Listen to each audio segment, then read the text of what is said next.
do any idea, they will just draw the end product. But they don't understand that the process of ideation involves a lot of development, so-called mini development, evolution, and then playing around with the shape. Okay, so I will share with you how we can actually elaborate on your product. Okay, the first one, you can use simple notes to explain. If let's say you can't draw your idea out, and then for example like this, if you take a look at this page over here, I use note.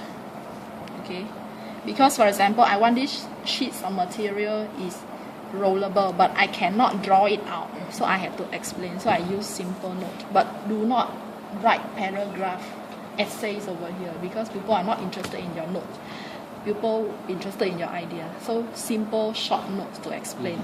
That's number one. Number two, if you cannot draw the whole thing together at one shot, you draw part by part.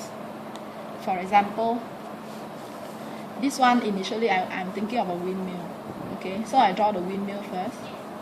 Then after that, the windmill can maybe circle the pencil inside. Then I draw a part to this pen and pencil. So you can draw part by part. You can draw separately if you are comfortable.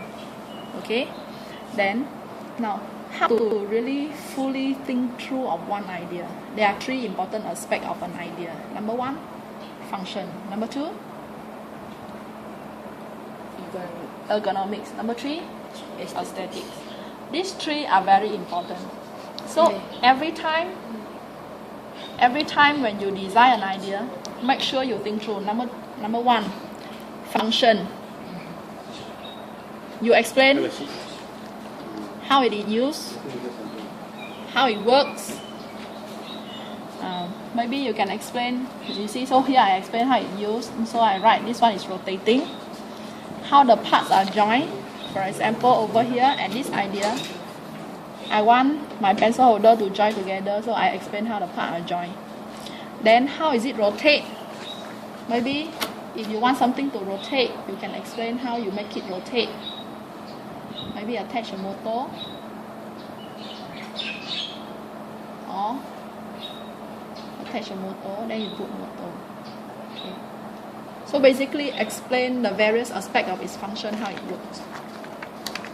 Number two, aesthetics. Aesthetics at this stage, you only play with shape and form. So for example, your original shape is like this, but you can play with the circle. For example, you can open it out. You can open it out, become like this. Okay, or you can play with it like this. So basically, you explore different shapes. Let's say for this flower, then I think of this shape. I even roll it further. I roll it like this. So I think of different shape. I play with the shape. So I think in terms of aesthetics. So I think instead of function, I think in terms of aesthetic. Now I think how my user will use it. Then I thought about ergonomics. So for example, at this point over here, I want this thing to rotate. How my user is going to rotate? I draw a finger here, push. Then because usually the contact point I draw, maybe I add in a rubber contact to push and rotate. Or for example here, if let's say my pencil holder is like only 3 petals over here, I can slot in my finger and lift up the whole thing. So I explain it over here in terms of ergonomic aspects. So if you cover all of these parts, one idea, one picture, you can cover the full page. Elaborate your idea in deep details.